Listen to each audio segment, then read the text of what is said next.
Morning, જય શ્રી કૃષ્ણ બધાને. આજે થોડુંક મોડું થઈ ગયું છે કેમ કે મમ્મીનું પેકિંગ એ ચાલે છે અને સાથે સાથે અમારે જવાનું છે, એવું તમને બતાવું. પેકિંગ થઈ ગયું છે, મમ્મી નાવા જાય છે. ગુડ મોર્નિંગ, જય શ્રી કૃષ્ણ. ગુડ મોર્નિંગ, જય શ્રી કૃષ્ણ. જો નાવા જાઉં છું, આ જાવું છે ને જુનાગઢ. હા, એટલે એની જ આ બધી તૈયારી ચાલુ છે. રૂમમાં એ થેલો ભર્યો, ઈ મારો છે, આ તાર પપ્પાનો છે. હા. અને તૈયાર થઈને નીકળી ને તોય તડકો થઈ જાય, મોડું થઈ ગયું છે થોડું આપણે. હા, મોડું થઈ ગયું તો વાંધો નહીં.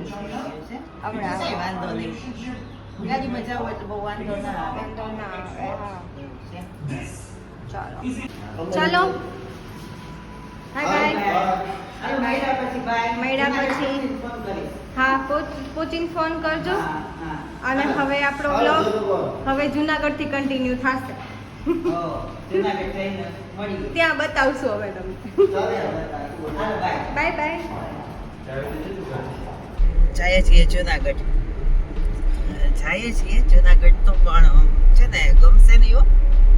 બે દી લાગે જુનાગઢ. છોકરાઓ વિના ન ગમે. આમ મને જુનાગઢ બહુ ગમે, એવું નહીં ન ગમે, ગમે તો બહુ, પણ બે દી છોકરાઓની યાદ તો આવે ભાઈ. બે દિવસ તો નહીં ગમે, પછી ગમવા માંડશે. એટલે છોકરાઓ વિના તો ન ગમે ને, એવું થાય. એવું છે. તમારું શું કેવું છે?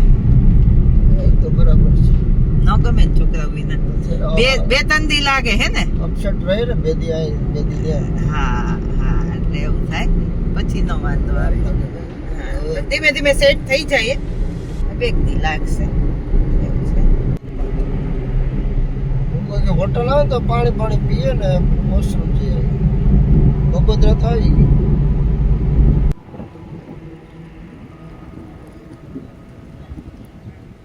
જો અહીંયા HFM આવ્યા છીએ, 11:30 જ થયા છે, એટલે જમવું નથી, કંઈ ખાવું, નાસ્તોય નથી કરવો, કેમ કે ઘરેથી નાસ્તો કરીને નીકળ્યા છીએ.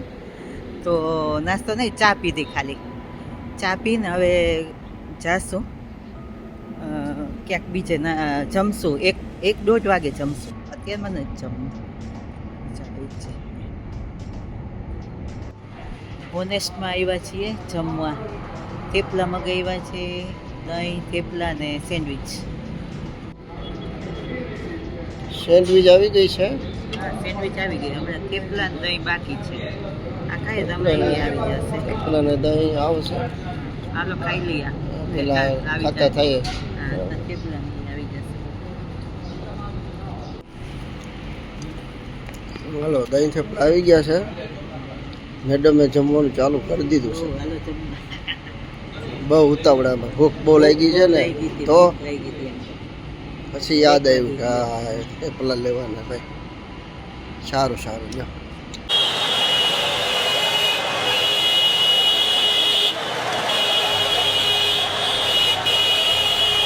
તો અત્યારે વાગ્યા છે 9:30 અને મેં ટિફિન રેડી કરી નાખ્યું છે. આજે બનાવ્યું છે બટેટાનું શાક, રોટલી અને સલાડ. ઠેવાડી છીએ એટલે છાશ વગર એ ના ચાલે, એટલે સાથે છાશ છે. હવે આપણે કરી દઈએ પેક. ત્યારે સાંજના 8 વાગી ગયા છે અને અમે ઘરે આવી ગયા છીએ અને મેં વોશ કરીને મૂકી દીધું છે. દૂધ ગરમ થઈ ગયું છે. એટલે ડિનરમાં અમે બનાવવાના છીએ દમ આલુ બિરયાની. ખાસ ફરમાઈશ હતી નિર્મિતને કે મારે ખાવી છે, એટલે એમના માટે આજે હું બનાવવાની છું. હું તમને બતાવીશ અને છેલ્લે ટેસ્ટમાં કેવું લાગે છે આપણે નિર્મિતને પૂછશું કે એમને કેવું લાગ્યું ટેસ્ટમાં. દમ આલુ બિરયાની માટે બટેટા છોલું છું, પછી આને મીડિયમ સાઇઝમાં કટ કરી અને એને ફ્રાય કરશું. અત્યારે આપણું ઓનિયન્સ એકદમ સ્લાઇસ કટ કરી અને ફ્રાય કરવા રાખ્યા છે.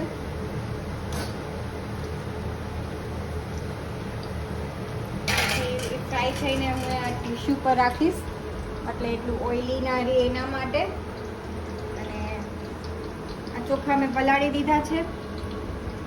10 મિનિટ પહેલાં પલાળી દઉં તો સરસ થઈ જાય, એટલે બહુ વાર ના લાગે. એટલે તૈયારી સ્ટાર્ટ કરી દીધી છે.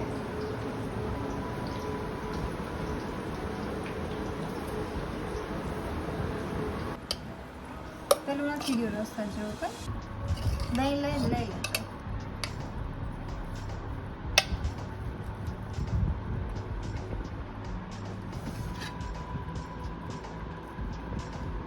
ગાઈસ બિરયાની બહુ જ મસ્ત બની હતી, ટેસ્ટી બની હતી. અને જો તમને આની રેસીપી જોતી હોય તો મેં મારા ઇન્સ્ટાગ્રામ અકાઉન્ટની લિંક ને ડિસ્ક્રિપ્શનમાં રાખી છે, તો ફોલો કરજો અને એ રીલ જોઈ લેજો. એમાં મેં સમજાવ્યું છે કે કેવી રીતે બનાવવાનું છે. એ સિવાય હું આજનો વિડીયો હું એન્ડ કરું છું. જો તમને આ વિડીયો ગમ્યો હોય તો પ્લીઝ લાઇક કરજો, શેર કરજો, કમેન્ટ કરજો. મારી ચેનલ અનુ એક્સપ્લોરર પર સબસ્ક્રાઈબ કરજો. આપણે મળ્યા કાલે. Bye bye.